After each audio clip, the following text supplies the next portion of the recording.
ধুয়ে রাখা গোবিন্দভোগ চাল, সাথে আছে মাথা, মাছের মাথা। কালকের একটু ডাল ছিল সেটা, তেজপাতা, গরম মশলা, সাথে আছে কাঁচা লঙ্কা, দুটো কাঁচা লঙ্কা চিড়ে নিয়েছি, আর একটা ছোট্ট পিস আদা। তেলটা গরম করে নিলাম, গরম করে নিয়ে মাছের মাথাগুলোকে ভেজে দিলাম। মাছের মাথাগুলো ভাজা হয়ে যাওয়ার পরে সেই তেলেই গরম মশলা আর তেজপাতা দিয়ে ভেজে নিলাম, সাথে দিলাম আদা কুচো আর কাঁচা লঙ্কা। এগুলো দিয়ে একটু ভেজে নেওয়ার পরে দিয়ে দিলাম চাল, গোবিন্দভোগ চাল যেটা ধুয়ে রাখা ছিল।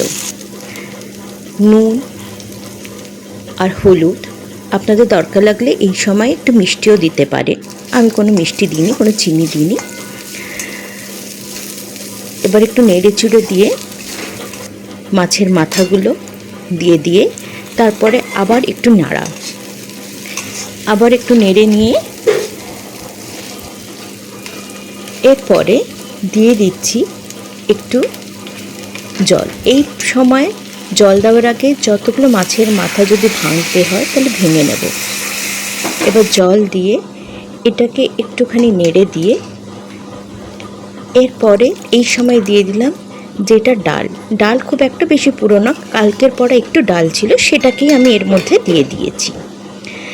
এবার এটা দিয়ে কিছুক্ষণ ঢেকে রেখে দেওয়া, মাঝে মাঝে নাড়িয়ে নিয়েছি। ঢাকনাটা খুলে মাঝে মাঝে নাড়িয়ে নেওয়া। এবার ঢাকনাটা দিয়ে কিছুক্ষণ রেখে দিচ্ছি, যতক্ষণ না এটা চলেছে, যতক্ষণ না জলটা একটু শুকিয়ে যায়। এবার জলটা অনেকটা শুকিয়ে গেছে। এবার আবার একটু নেড়ে চুড়ে নেব। চালগুলো সেদ্ধ হয়ে গেছে, মাছের মাথাগুলো মিশে গেছে, সুন্দর একটা গন্ধ আসা শুরু করেছে। এবার নেড়ে নিয়ে যাওয়ার পরে এই সময় শেষ পাতে একটুখানি ঘি দিয়ে দেওয়া হবে। 1 চামচ ঘি দিয়ে চামচটাকে যতটা ঘি লাগানো আছে ওটাকে মিশিয়ে নিয়ে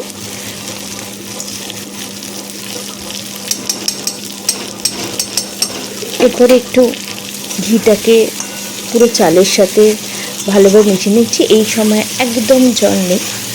মিশিয়ে নেওয়ার পরে এটাকে ওভেন বন্ধ করে ঢেকে রেখে দেবো যতক্ষণ না ঠান্ডা হোক। এরপর ঢেকে দিয়েছি।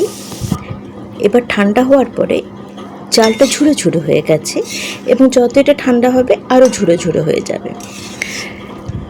এটা গরম ভাতের সাথে মাথার মুড়ো আর চাল দিয়ে মুড়ি ঘন্ট ভাতের সাথে খেতে অসাধারণ লাগে। সো মুড়ি ঘন্ট। Thank you.